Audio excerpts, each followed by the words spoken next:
تشدو بسرور وقلوب يغمرها النور. الكل يناجي خالقه برحاب البيت المعمور بنفوس تشدو بسرور وقلوب يغمرها النور. Le réseau familial, cohésion, discrimination, qu'en est-il de cette violence parentale au sein de notre foyer?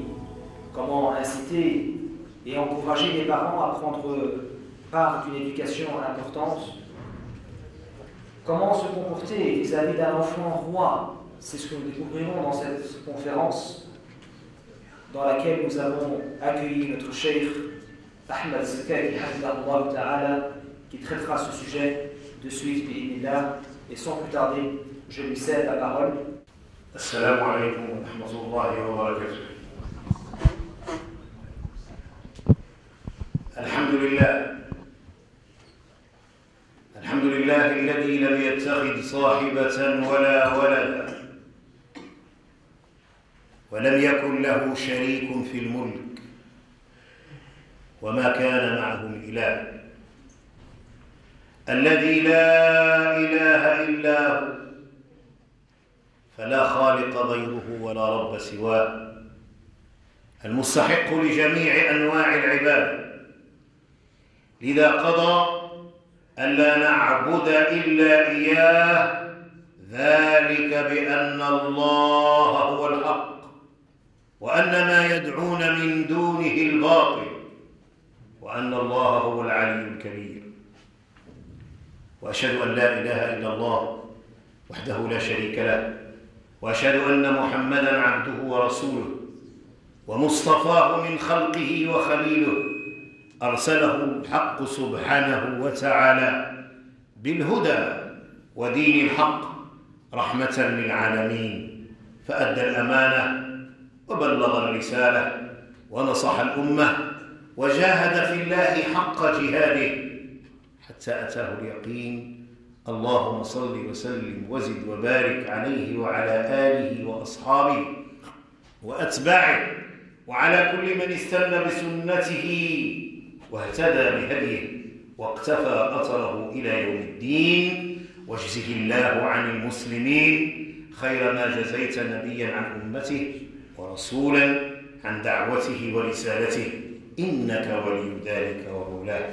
بعد فإن أصدق الحديث كلام الله تعالى وخير الهدي هدي محمد صلى الله عليه وسلم وشر الأمور محدثاتها وكل محدثة بدعة وكل بدعة ضلالة وكل ضلالة في النار جعلني الله وإياكم من عتقاء النار آمين يا رب العالمين.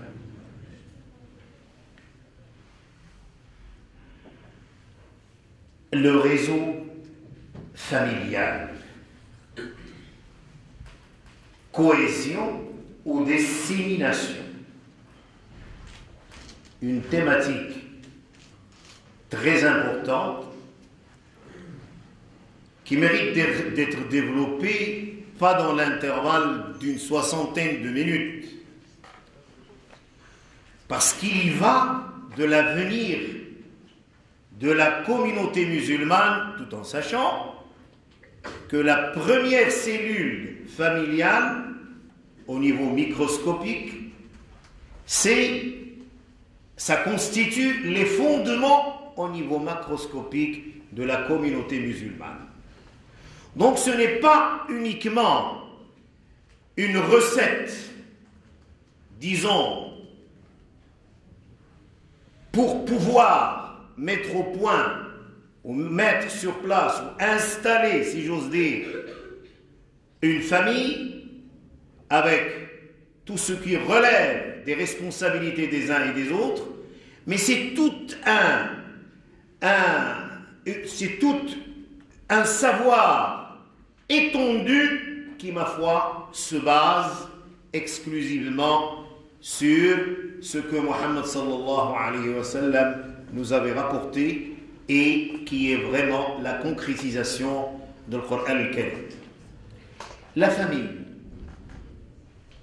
Avant la famille, il y a ici un syntagme, c'est-à-dire deux regroupements, le réseau familial. Le réseau, c'est un terme qui, ma foi, réfère à tout ce qui est informatique. Mais également, c'est l'ensemble d'un certain nombre de personnes qui entretiennent entre elles une certaine relation. Je ne vais pas trop tarder dans la terminologie ou la définition de l'intitulé de cette prestation, tel est l'usage. Pour pouvoir quand même traiter d'une telle thématique, il faut définir l'intitulé, inscrire cette thématique dans son cadre général. Nous l'inscrivons dans le cadre islamique et dans le cadre également de la thématique main dans la main pour la guérison également. C'est ça le cadre dans lequel, mais c'est brièvement. Donc, nous n'allons pas étoffer davantage le sujet, car il mérite de l'être, il mérite d'être étayé, étudié avec beaucoup de sérieux, parce que c'est la base de la constitution de la communauté musulmane en l'occurrence. Que dois-je dire? Que dois-je dire à propos d'un sujet si vaste, si complexe, et qui, ma foi, interpelle plusieurs protagonistes de l'acte familial? Je vais tout de même donner une petite remarque sur la réalité de cette cellule familiale. Et nous allons nous arrêter sur une définition claire que la famille, selon la conception musulmane, c'est le père, la mère et les enfants. Ça, c'est la gestation nébuleuse, comme disait l'autre, de la communauté. C'est le noyau dur de la communauté musulmane. Nous allons nous arrêter à cette relation, nous allons la prendre triangulaire, père, mère et enfant. C'est-à-dire ce schéma va nous aider grosso modo et brièvement à détailler les fonctions de chaque sommet de ce triangle et de sortir par une thèse selon laquelle les fondements de l'éducation de la famille existent, mais malheureusement nous les avons écartés. Nous les avons écartés à plusieurs reprises et nous avons essayé d'emprunter des clichés qui existent et des clichés qui ont été et qui sont toujours vendus par les médias. Nous sommes en train de consommer à outrance l'illusion à travers les médias. À travers les médias, selon toutes ses formes. Nous avons oublié radicalement tout ce que Mohammed sallallahu alayhi wa sallam nous a donné dès le départ, quant au choix de la femme, quant au choix de l'époux, quant à l'éducation des enfants, quant à la manière de traiter tel ou tel problème. Et nous avons dans Rasulullah sallallahu alayhi wa sallam al-uswa al-hasana, l'exemple. Mais nous avons emprunté le cliché de X ou de Y, vu d'une part le fait que nous ignorons ou nous essayons d'ignorer délibérément tout ce qui nous a été rapporté, malheureusement, et nous essayons de voir dans tout ce qui est soi-disant occidental, soi-disant européen, soi-disant américain, etc., à travers la télévision, nous sommes en train de consommer, qu'on ne nous veuillons ou non, un certain nombre d'illusions qui, ma foi, font égarer ou ont fait égarer, ont contribué quand même à l'égarement de plusieurs familles. C'est pour cela que nous avons des statistiques qui ont été faites par plusieurs, disons, institutions. On voit au niveau de cette dissémination, un pourcentage élevé de divorces qui existe au niveau de toutes les familles. Ici, par exemple, on parle de 80% de cas de divorce. Et il y a une recherche qui a été faite par une institution selon laquelle un enfant sur 4 vit avec un seul parent. 4,5 millions d'enfants vivent dans des familles monoparentales. Et le premier divorce se fait dans un pourcentage très élevé dès l'arrivée du premier bébé. Ce déchirement, cette dissémination qui existe, est à l'origine de plusieurs facteurs. Nous n'avons pas le temps quand même de les énumérer ou de dresser la liste exhaustive de ce genre, disons, de facteurs et de paramètres. La première des choses, quel est le rôle de la famille musulmane? C'est-à-dire quel est le rôle du père et de la mère? Sommes-nous pour ce déchirement qui, ma foi, à l'issue, sommes-nous en tant que musulmans qui ont attesté qu'il n'existe qu'Allah subhanahu wa ta'ala et que Mohammed est son prophète, et nous avons laissé ce serment à côté et nous avons épousé d'autres éducations, d'autres stratégies, d'autres philosophies, d'autres manières de mener le jeu au niveau de notre famille, en se disant que voilà, ça c'est le top de l'éducation. Or, nous sommes tout à fait à côté de la plaque, et je parle de moi-même, nous sommes à côté de la plaque, et nous avons oublié par ignorance, ou d'une manière délibérée, ou parce que nous sommes emportés par la fougue de soi-disant définition, et nous avons oublié tout ce qui existe au niveau de notre riche patrimoine islamique.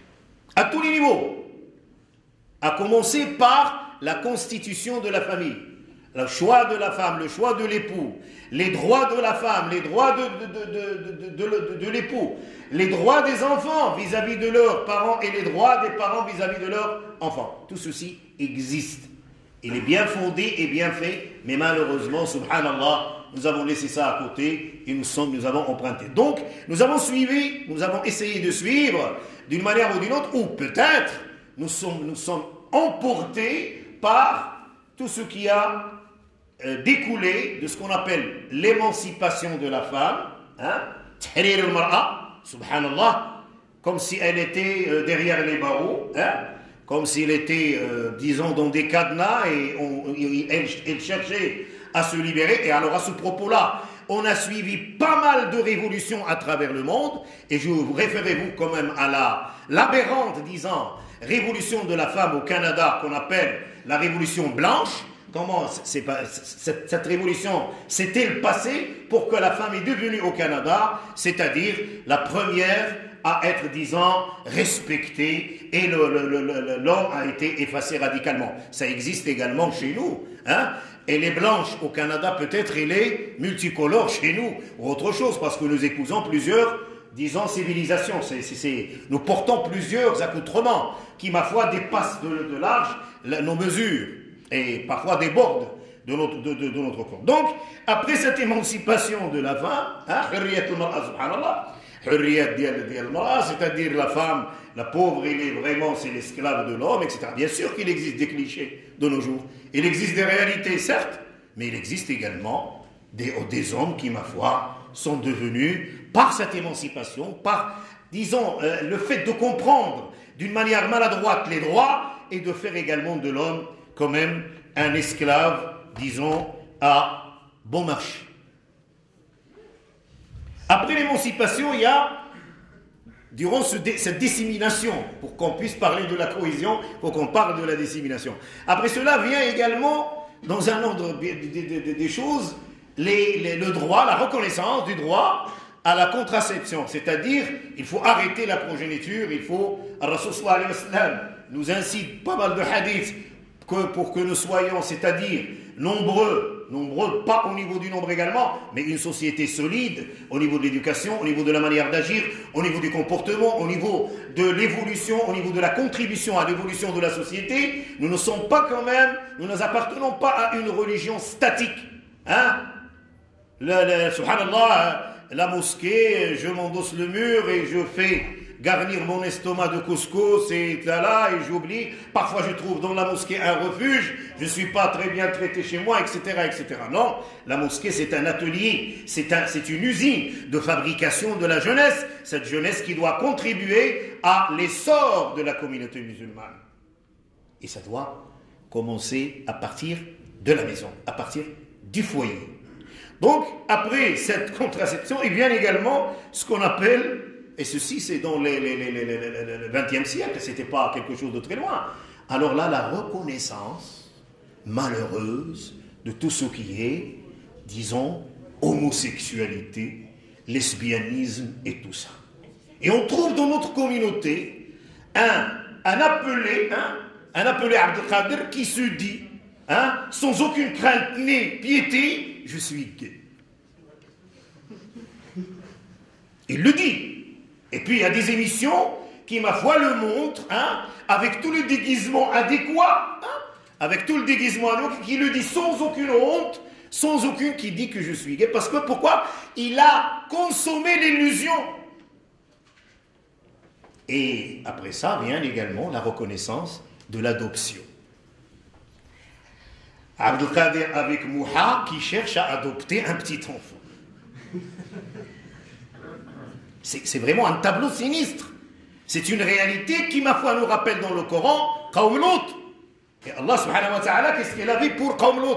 Nous avons, et c'est malheureux, il y a même des festivals reconnus officiellement à travers un certain nombre de régions disons, d'homosexuels. Et quand tu es en train de critiquer ou de donner une observation ou d'essayer d'induire la personne vers la bonne voie, il est en train de te dire mais tu es détraqué d'esprit, il te manque quelque chose, tu as pété un câble, fais passer le terme. Ça, ce qui a contribué, et je ne suis en train de citer que quelques cas de figure. Il y a pire que ça. Donc ça a contribué quand même à ce tremblement, à cet éclatement de la famille. Et a causé cette dissémination, cet émiettement, cette manière de faire de l'institution du mariage quelque chose de caduque et de dépassé. Et tu trouves quelqu'un qui a 40 ans et qui dit moi le mariage, ça ne veut rien dire. Ça ne veut absolument rien dire. Oh, Rasoul sallallahu alayhi wa sallam, il s'adresse aux jeunes, il s'adresse à vous. Wallahi al-adim, vous êtes la force de cette communauté, Inch'Allah. Wallahi, il a à voir uniquement des jeunes ici, en train d'écouter un vieillard comme moi, les archives de la communauté, de la société, c'est déjà quelque chose de très bien. C'est déjà quelque chose d'encourageant. C'est déjà quelque chose qui, ma foi, incite toute personne à œuvrer dans cette bonne voie. Que Dieu vous protège, bimashi'atillah. Donc, cette dissémination vient de ces facteurs-là. Et alors, Rasul sallallahu alayhi wa sallam, il dit Ya ma'ashar al-shabab. Regarde, comment il nous appelle et qui ils appellent. Ya ma'ashar al-shabab. Récemment, peut-être, un homme de 85 ans. Écoutez également l'aberration totale qui fait éclater. Un homme de 85 ans, ma foi, qui a sa fille, qui n'a absolument rien, qui est malade, qui a, ma foi, englobe pas mal de choses. Cette personne, peut-être qu'il a entendu Ya ma'ashar al-shabab, Ya ma'ashar al-shuyukh. Et à 85 ans, il a épousé une fille qui a l'âge de sa petite fille. Et qui a détruit tout. Pourquoi? Et il a donné 12 millions de centimes, une maison et tout ça. Allez avec cet argent marier des jeunes, aider des jeunes à fonder une famille. Alors, ya ma'ashar al-shabab, man istata'a minkumul ba'ata falyatazawwaj. C'est-à-dire que le Rasoul sallallahu alayhi wa sallam s'adresse à la jeunesse. Et c'est grâce à la jeunesse que l'islam a été répandu dans le Jazira al-Arabiya. Dar al-Arqam bin al-Arqam, la maison de l'Arqam bin al-Arqam, c'était un jeune qui a confié sa maison à Mohammed sallallahu alayhi wa sallam et il y avait uniquement des jeunes à l'intérieur. C'est avec la jeunesse, Inch'Allah, à la fin, Inch'Allah, la réussite, soyez Inch'Allah, sûrs et certains que la gloire sera, Inch'Allah, à l'islam et les prémices sont là. Ils sont là. Le Rasoul sallallahu alayhi wa sallam avait dit dans un hadith qu'il y aura des jeunes à la fin du monde qui porteront victoire. Wallahi inni la a'rifu asma'ahum wa asma'a abaihim wa alwana khuyulihim. Je jure par Allah qu'il y aura un groupe de jeunes souhaitant que nos enfants soient parmi ces jeunes qui vont faire monter, c'est-à-dire qui vont apporter la gloire à l'islam, et je jure par Allah que je connais leur nom, le nom de leur père et la couleur de leurs chevaux. L'islam, Inch'Allah, et ses proches, je vous conseille, j'ouvre une parenthèse, d'aller lire et d'aller voir et de lire de lire ou d'écouter ce que Imran Hussein allait chercher dans un site qui s'appelle Al-Wasila.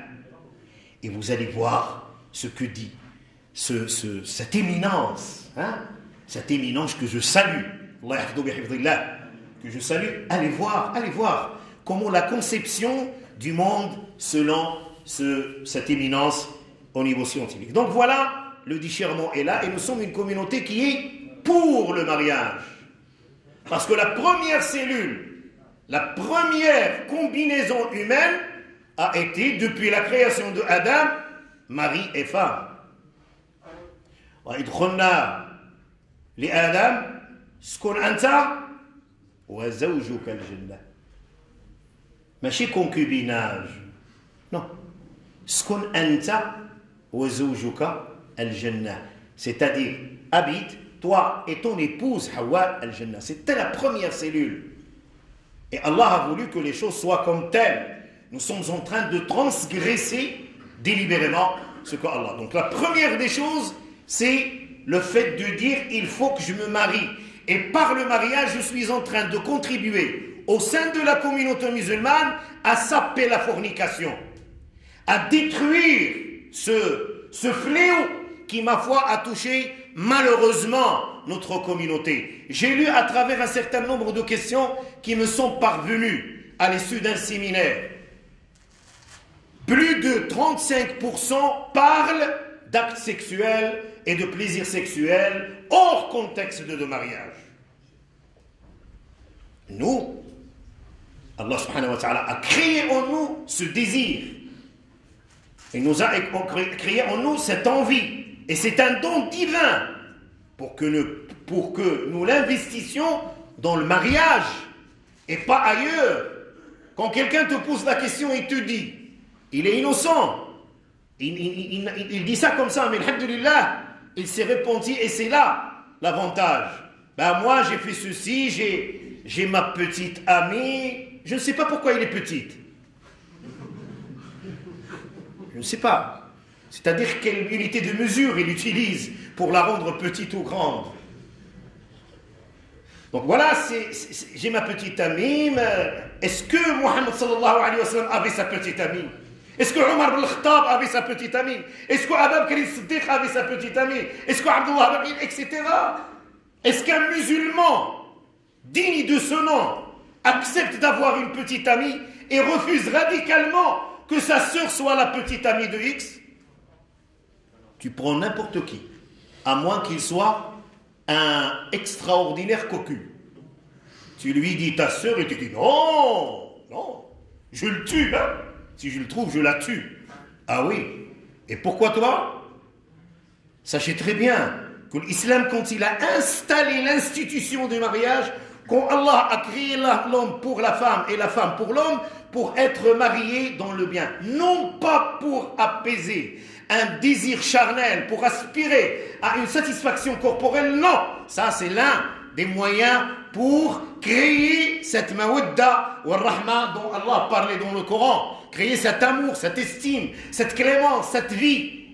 Allah subhanahu wa ta'ala a créé ça en nous. Et sachez très bien que la fornication, malheureusement, est devenue quelque chose de simple, de très simple. Dernièrement, quelqu'un m'avait posé une question qui, ma foi, donnait la chair de poule. Il se disait que voilà, écoutez à quel point on est arrivé. Mais alhamdulillah, il s'est repenti, c'est un jeune. Il avait le courage de faire ça. Que Dieu, Inch'Allah, lui pardonne. Et il nous pardonne à nous tous. Parce qu'on n'est rien, on n'est absolument rien du tout. Alors là, à tel point qu'un jeune qui vous dit clairement, ben écoute, moi j'ai commis un acte d'adultère avec une femme mariée. Elle est tombée enceinte, elle a une petite fille.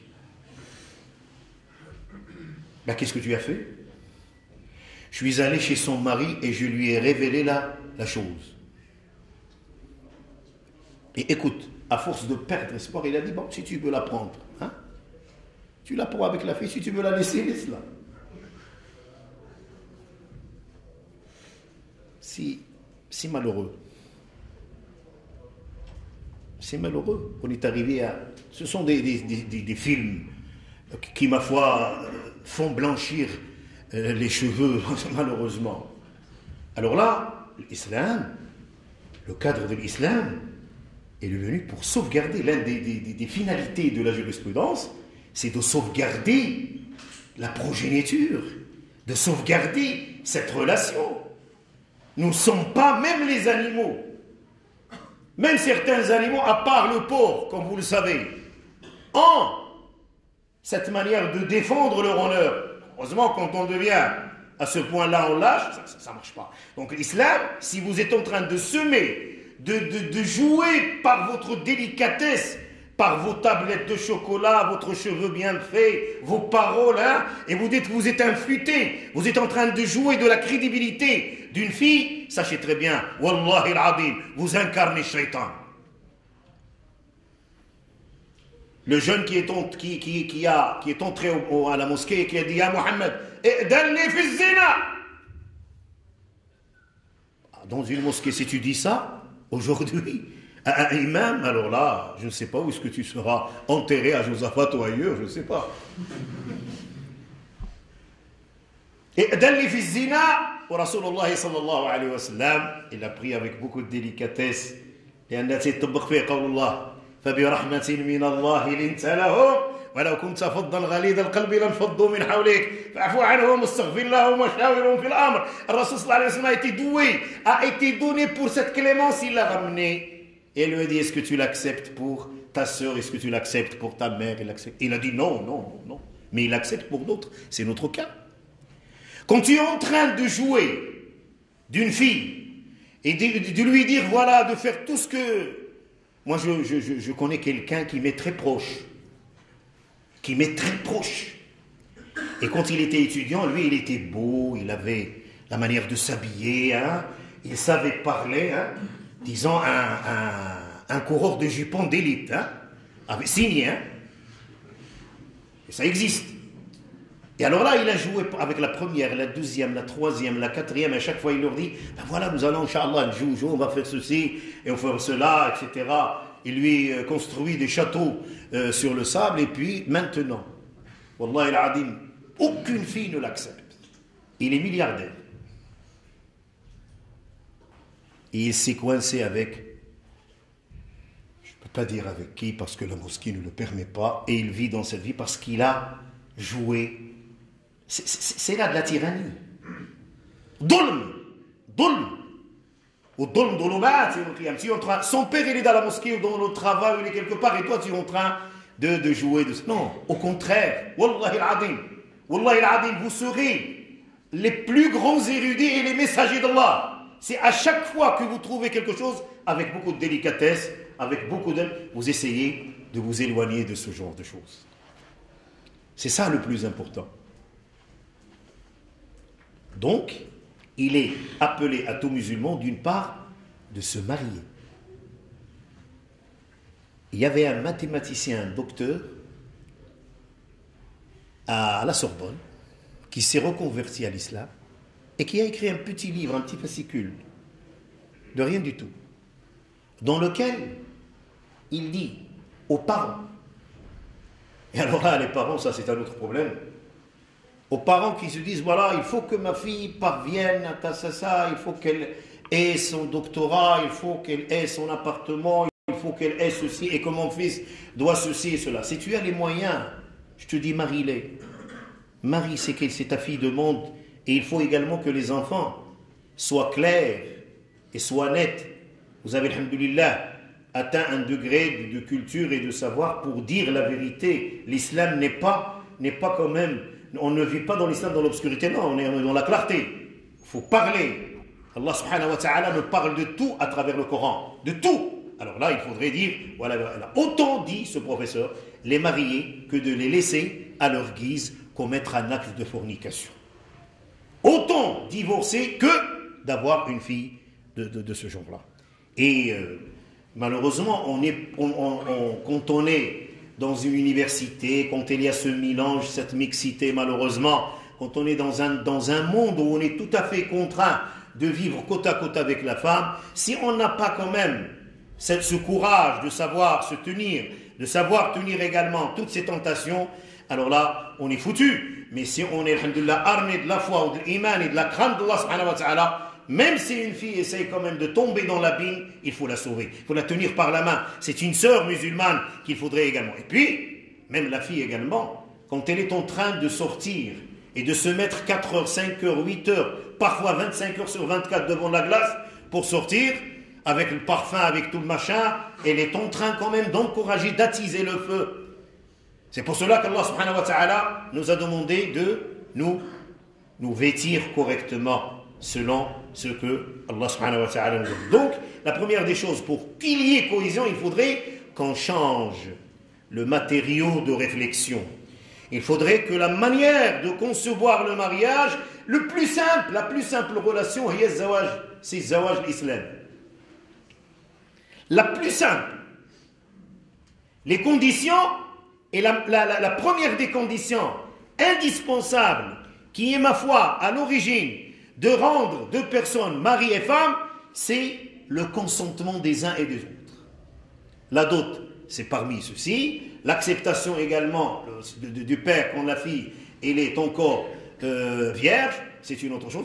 Mais c'est rapide. Zawajtuka nafsi ala kitabillahi wa sunnati rasulih wa sadaq al-musamma baynana qabiltu wa radit. Zawajtuka nafsi ala. C'est-à-dire, c'est ça, cette phrase-là, avec une présence de témoin, le mariage est là. Plus rapide que l'éclair. Mais nous le rendons plus difficile. La première des unions, la première dissémination, c'est au niveau du mariage.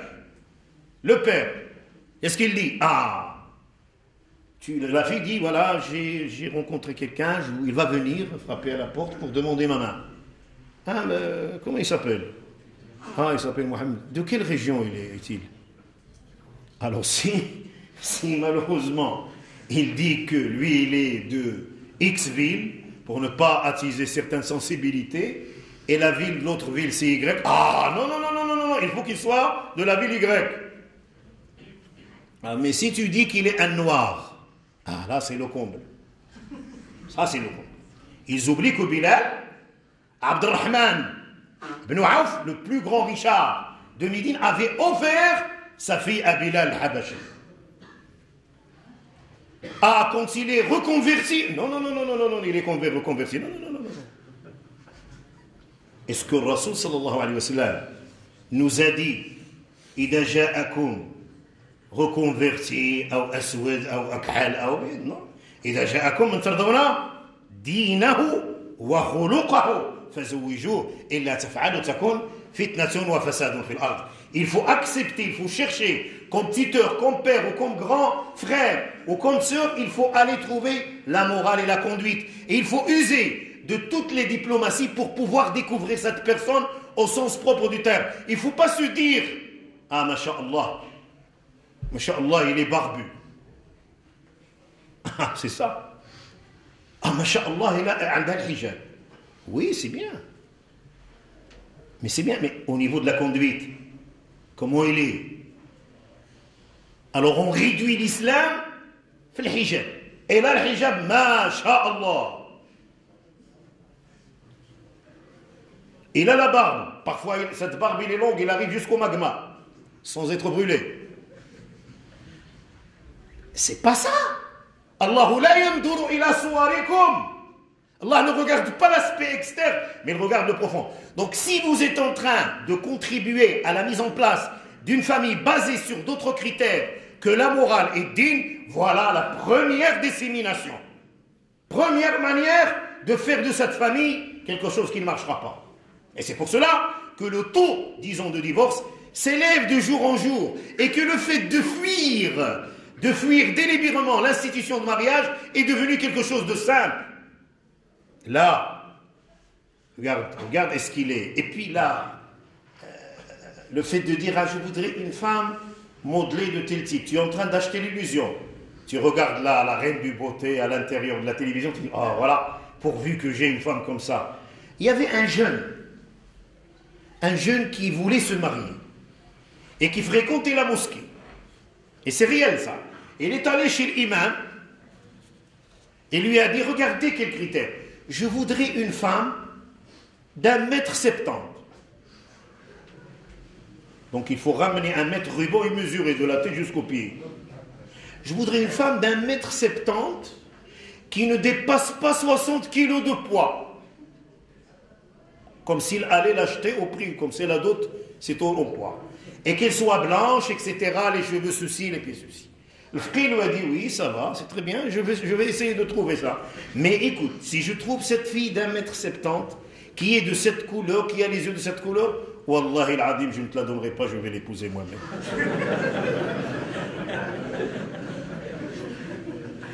Il a raison. Donc la première des choses, il faut en tant que jeune, en tant que force, en tant qu'énergie de cette communauté, et surtout ici, il faut essayer de combattre ce fléau, selon tes possibilités, même envers toi-même. Quand tu es en train de regarder une fille, dis-toi bien que tu es en train de désobéir à Allah. Et parmi d'ailleurs les invocations, il y a l'invocation de l'œil, il y a l'invocation de l'oreille, il y a l'invocation de kul jawarih. Quand tu es en train de dire Masha'Allah, sache très bien que Allah t'a réservé sur place une qu'on appelle Hur al-Ain, une beauté que tu n'as jamais vue. Fil Jannah, Allah te réserve, tu vas les trouver. Hur al-Ain, tout ce qui existe comme soi-disant ici, beauté, tout ce que tu veux dire, physiquement et tout le bazar, hein, il ne vaut même pas un cheveu qui descend sur terre. Écoute très bien ce que dit Atar Hadith. C'est une de Hur al-Ain. Hur al-Ain, c'est-à-dire ce sont des femmes qu'Allah nous a réservées au paradis. Si elle penche sa tête sur le monde avec toutes ces galaxies, le soleil et la lune s'éteigneront de sa beauté. Est-ce que tu veux vivre un plaisir éphémère? Et sache très bien, quand tu liras Imran, tu vas trouver que la fin du monde est proche. Elle est très proche. Et que les mesures, c'est-à-dire Gog et Magog dont tu avais entendu parler, c'est autre chose, ils sont là. Ils sont là. Il faut comprendre ce qu'on appelle les dimensions réelles et les dimensions de force et tout ça. Shaitan, tu l'as vu? Tu l'as rencontré quelque part? De quelle couleur il est? Hein? Tu l'as rencontré, ça fait plusieurs années, moi j'ai 61 ans, je ne l'ai jamais vu. Mais il est là. Il est là. Alors il y a d'autres choses que je vous conseille d'aller lire ça, d'aller voir ça, c'est extraordinaire. Vous allez changer ce qu'on appelle les outils de pensée. Wallah, vous allez vous transformer en autre. Vous allez comprendre la valeur de l'islam. Vous allez comprendre, Allah subhanahu wa ta'ala vous a donné la meilleure des choses, c'est que vous êtes musulmans. Malgré certaines turpitudes et certaines, mais vous revenez toujours à Allah subhanahu wa ta'ala. Alors là, c'est la première des choses. Nous, c'est une communauté de mariage. C'est une communauté qui, ma foi, déplore, rejette, combat, chacun de son côté, chacun avec les armes qu'il possède, tout acte de fornication. Et Rasul sallallahu alayhi wa sallam, dans un hadith authentique, il parle parmi les signes de la fin du monde, c'est la prédominance de la fornication. La prédominance. Et elle est là, sous toutes les formes possibles. Et ça devient parfois quelque chose de passager, mais c'est très grave. Allez voir le jugement de fornicateur qui ne s'est pas repenti le jour du jugement dernier. Comment il sera jugé? Et quelle serait la sanction? Et quelle serait sa nourriture? C'est grave. Il ne faut pas se dire, voilà, nous, dans ce monde, tout ce qui nous échappe, tout ce qui est invisible, on ne lui accorde pas d'importance. Et à titre d'exemple, il y avait quelqu'un qui m'avait posé une question, est-ce que Salat al-Fajr est obligatoire? Non, il est facultatif. Mais Salat al-Fajr, il n'y a pas mieux. Il n'y a pas mieux que tu te réveilles comme ça. C'est la première des choses, c'est la première de notre force. On ne voit pas que moi au centre islamique, je vois que des vieillards comme moi.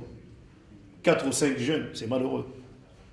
Et alors là, Golda Meir, quand il a été interrogé par un éminent scientifique dans un congrès de religion, elle lui a dit, ce savant musulman, vous savez très bien que dans votre livre non déformé, que la fin du monde, Inch'Allah, ça sera la victoire aux musulmans, aux vrais musulmans, hein, au sens pratique du terme, au sens dynamique du terme. Elle a dit oui, mais ce ne sont pas ces musulmans de l'époque. Elle a dit, mais quels sont? Le jour où le nombre des prières pendant le Fajr sera le même que celui des prières vendredi, à ce moment-là, ça sera quand même notre défaite. C'est ça notre force. Nous avons un temps bien organisé. Alors là, quand par exemple, je suis en famille, hein, la première des choses, alhamdoulilah, qui renforce la famille, c'est que le fils dit à son père, papa, sabah al-khair, on va faire quelques rak'at, toi et moi, Inch'Allah. On va aller à la mosquée. Tu dors, il ne faut pas dormir, c'est-à-dire à 5 heures du matin pour se réveiller à 48 heures de la journée. Tu renifles durant tous les jours. Durant tout le jour. Et tu sais très bien que le fait de dormir tôt, c'est le conseil de Mohammed sallallahu alayhi wa sallam. Et sachez, allez voir, quand on dort la nuit, quelles sont les hormones qui travaillent uniquement la nuit. C'est pour cela que nous sommes assommés comme ça. Et malheureusement, on est déboussolés parce qu'on s'est écarté de l'islam. Et alors là, un père et une mère avec un enfant dans ce triangle, ils doivent entretenir une relation basée sur ce que Mohammed avait recommandé. Il faut voir comment Mohammed, comme Rasoul, comment il parle à Abdullah ibn Abbas qui avait 7 ans. Mais chez un enfant, va-t-on non tuer un enfant? Là. Il faut le mettre au devant. Il y a quelque chose qui s'est arrivé, qui arrive. Et pas de mauvaises intentions, mais de bonnes intentions. Une personne est venue dans la mosquée, il a rejeté un enfant, il l'a mis derrière, tiré forcément. Mais non, c'était un enfant de 7 ans. Il faut mettre quelqu'un de barbu à la place. Il l'a rejeté. Cette personne raconte que 50 ans, il n'est pas allé à la mosquée. 50 ans. Ça le brisait tellement la personne l'avait rejeté, comme ça, il faut faire très attention. Donc quand j'ai un enfant, il faut savoir l'éduquer. Et la manière de l'éduquer, Mohammed sallallahu alayhi wa sallam nous a donné. C'est avec beaucoup de délicatesse. Quand il est jeune, quand il est petit, il faut jouer avec cet enfant. Il faut lui laisser, comme a dit Mohammed sallallahu alayhi wa sallam, laissez-le transpirer dans un hadith que je traduis. C'est-à-dire, il faut qu'il bouge d'une manière claire, il faut le faire bouger, il faut lui faire comprendre jusqu'à 3 ans. La'ibhum, Rasul sallallahu alayhi wa sallam, la'ib.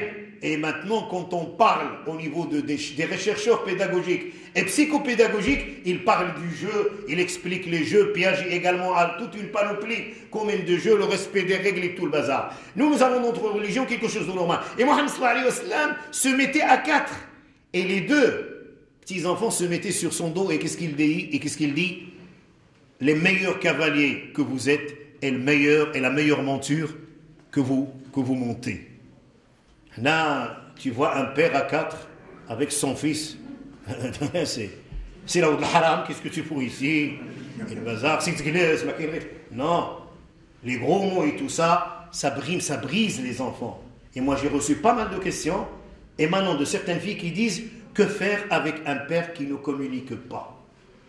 Les parents, qu'ils soient mères ou pères, doivent comprendre, doivent savoir pardonner, doivent savoir embrasser, enlacer, embrasser leur enfant, les mettre ici, même s'ils sont trop âgés. On a besoin de ce côté affectif. Même cet enfant roi qui déborde, tu le mets dans tes genoux et tu lui caresses, et tu lui parles aisément, il devient ton serviteur par excellence. Mais si tu le rejettes, tu es en train de créer en lui un complexe et il va chercher ailleurs. Toi, tu le rejettes, tu ne lui donnes pas d'importance, mais à côté du lycée, quelqu'un lui donne un petit joint. Voilà.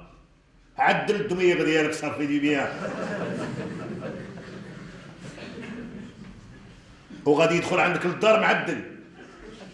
Et alors là, tu ne sais même pas communiquer avec lui. Ça y est, il a perdu la boussole, il n'est pas là. Donc c'est nous qui sommes en train d'attiser le mal. C'est-à-dire cet enfant qui est turbulent, il faut se poser la question en tant qu'est-ce que tu lui as donné comme affection? A-t-il l'affection? Est-ce que tu lui as donné, subhanallah? Non. Il est né le jour du premier né, voilà, on lui dit le foot. Il dit Allahu Akbar dans l'oreille et puis il le jette. Ça fait après Allahu Akbar, après avoir bouffé le mouton de sabah, il est là. Regarde Allah subhanahu wa ta'ala, il faut le tenir comme ça. Gardez-le comme ça.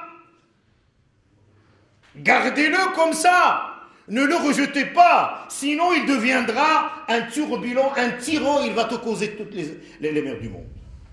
Et il ne faut pas oublier que dans notre histoire, il y a énormément d'histoires qui se racontent. Si tu fais du mal à ton fils, tu vas le recevoir. Je vous raconte une histoire récente.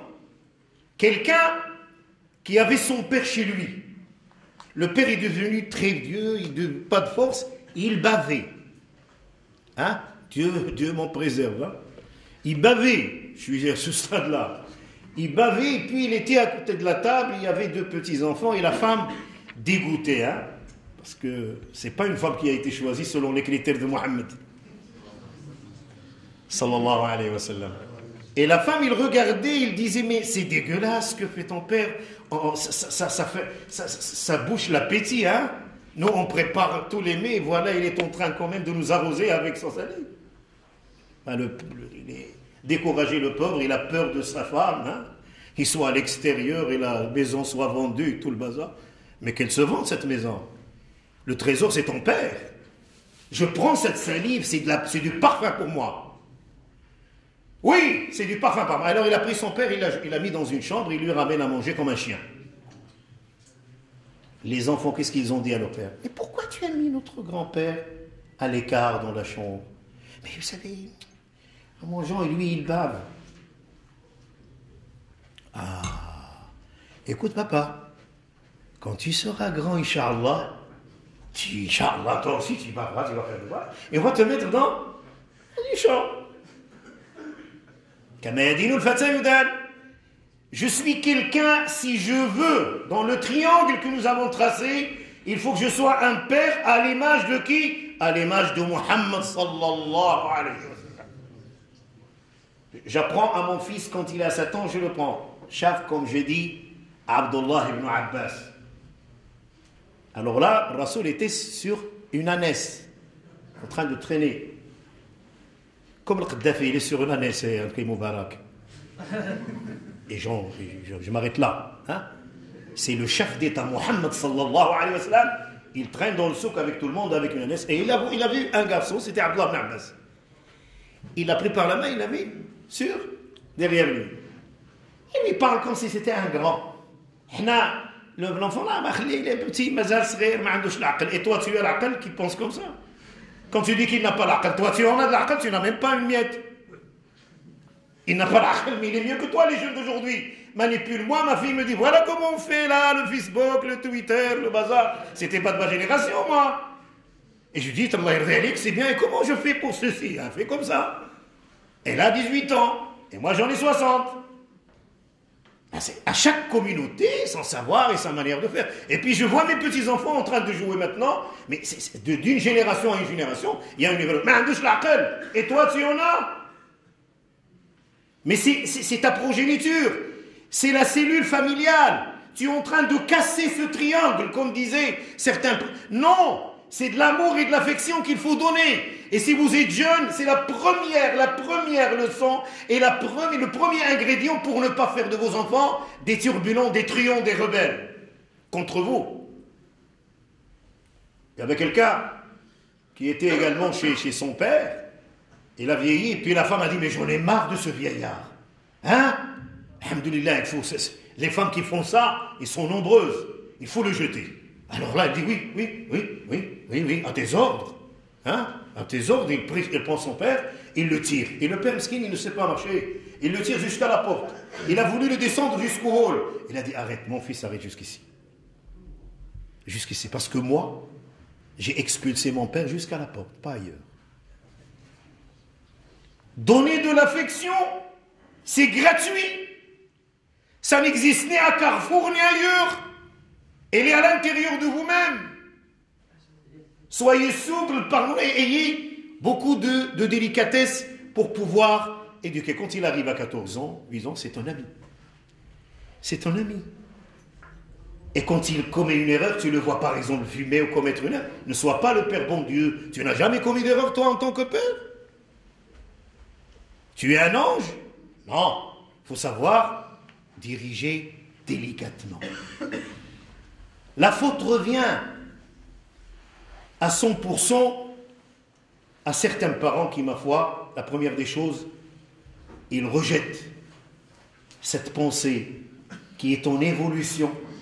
Cette manière de penser, il faut parler, il faut savoir parler. Mohammed sallallahu alayhi wa sallam, on n'est pas mieux que Mohammed sallallahu alayhi wa sallam.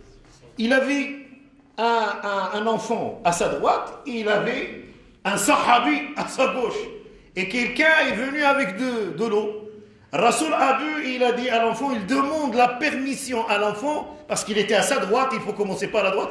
Est-ce que tu permets que je donne à boire à ton oncle? Et il a dit non. Je voudrais boire derrière toi, Mohammed sallallahu alayhi wa sallam. Regardez le respect. Un enfant, c'est un adulte. À 3 ans, c'est un adulte miniaturisé. Il n'a pas les mêmes besoins, mais il est en évolution. Donc si tu veux le gagner, si tu veux faire de lui un musulman au sens propre, donne-lui de l'affection selon la tradition de Mohammed sallallahu alayhi wa sallam. Et tu n'auras pas de problème. Il n'y aura pas de dissémination, il n'y aura pas de déchirement. Il y aura cette cohésion qui est prêchée par l'islam. Et puis, un enfant qui trouve son père comme ça, il faut le ramener, il faut le rapprocher. S'il est dans la mauvaise rue, Ibrahim. Hein? Ibrahim, quand Ismaël est devenu adulte, etc., il lui a dit, bon, ne lui a dit pas, ne fume pas, ne fais pas ceci, non, non, je vais t'immoler. Hein? Bismillah, Allahu Akbar, je vais t'immoler. Imagine chez quelqu'un dit à son fils, je vais t'immoler. Je ne sais pas lequel des deux sera immolé. Il a répondu avec un mot qui n'a pas de traduction en langue française. Il y a abati. Il y a abati. Dans ce terme-là, il y a énormément d'affection, énormément de respect, énormément disons, de la noblesse, énormément de reconnaissance. If'al. Fais, if'al ma tomar. Fais, exécute les ordres que Allah t'a donnés. Tu me trouveras, Inch'Allah, parmi les endurants. Ça, c'est une Inch'Allah, min sabirin. Donc, même si mon père est en tort, je dois. Tu n'as pas mieux que ton père. Wallahi al-Adim. Si tu choisis quelqu'un autre que ton père, tu es dans la déroute. Quel que soit. Ne l'appelle pas Shibani. Hein? Sois fier de ton père. Sois fier de lui, embrasse ses jambes. Embrasse les jambes de cette vieille femme qui t'a porté dans son ventre pendant 9 mois. Au moment où tu es faible, tu n'avais pas la capacité de rouspéter ou de faire quoi que ce soit. Elle était là. Et les mamans, sachez très bien, Wallahi al-Adim. Wallahi al-Adim, c'est l'ingrédient de la réussite. Boss الرجيلات, les pieds. Embrasse les وخاتكم كما كانت. Boss اليدين. C'est mieux que ta femme, c'est mieux que toi-même, c'est mieux que tes enfants. La femme, elle a son statut. Mais la mère, elle a son statut. Rasoul sallallahu alayhi wa sallam, quand quelqu'un est venu lui demander, tu me conseilles de prendre soin de qui? Il a dit ta mère. 2e fois ta mère. 3e fois ta mère. La 4e fois ton père. Et la femme, quand elle est venue consulter Rasoul sallallahu alayhi wa sallam, elle lui a dit ton mari. Regarde cet équilibre dans la relation, l'islam. Il ne faut pas dire à son mari, bon, ben, le vieux m'a cassé la tête, il faudrait que. S'il te dit quelque chose, dis-lui ça, mais non, attends. S'il y a quelque chose qui n'est pas bien, dis-lui, discutez un petit problème si tu veux.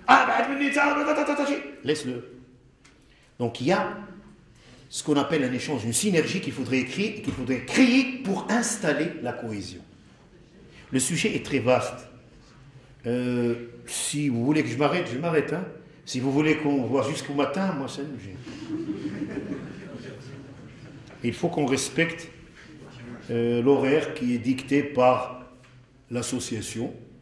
Donc moi, pour résumer la chose, c'est que nous avons tout ce que j'ai dit, vous le connaissez, j'ai rien dit de nouveau. Rien. Wallah, moi je suis rien du tout. Je suis venu pour bavarder avec vous et pour partager certaines choses. Et je vous demande tout simplement de changer, comme a dit un érudit, et je souligne ce qu'il a dit, la manière de concevoir la relation avec votre père, la manière de concevoir la relation avec vos enfants, avec votre femme, votre épouse. Tout existe. Vous avez entendu pas mal, un très grand nombre de discours. Je l'ai répété ici, pendant le mois de Ramadan. Hein? Je l'ai dit que nous avons trop parlé, mais au niveau pratique, on assiste à des aberrations au niveau, malheureusement, de la communauté musulmane. Donc il y a ce qu'on peut récapituler, il faudrait s'inspirer de tout ce que Mohammed sallallahu alayhi wa sallam. Il est dans notre devoir, parce qu'au niveau de l'internet, vous pouvez tout trouver dans toutes les langues du monde, tout ce que vous voulez. Vous n'avez pas besoin d'être à chaque moment interpellé pour écouter quoi que ce soit. Vous êtes capable de réguler votre comportement vis-à-vis de vous-même, vis-à-vis de vos parents et vis-à-vis de vos épouses et de vos enfants.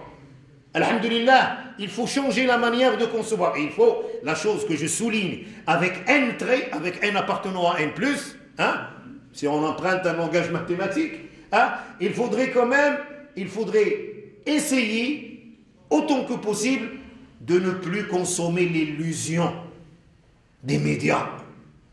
Ça. Je suis un musulman. Je suis un musulman qui dit La ilaha illallah, al-Qur'an.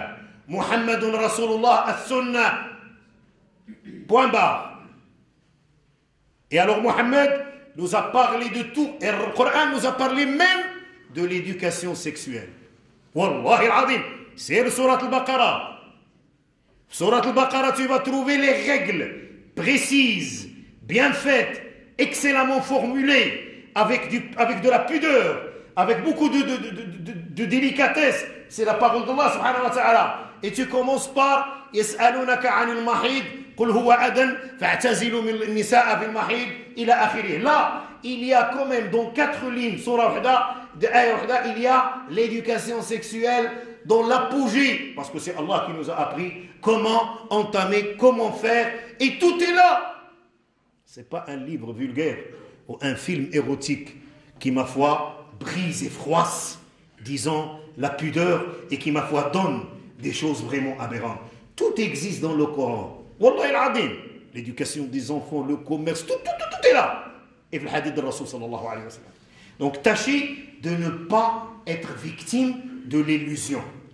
Et revue de tout le bazar. Quand tu vois quelque chose, tu le jettes, tu dis, c'est interdit, alhamdulillah. Moi je suis un musulman. Et tu cherches quand même à réguler ton comportement vis-à-vis de toi-même. Et tu en es capable vis-à-vis de tes parents. Et tu en es capable vis-à-vis de tes enfants. Et tu en es capable et vis-à-vis de ton époux ou de ton épouse.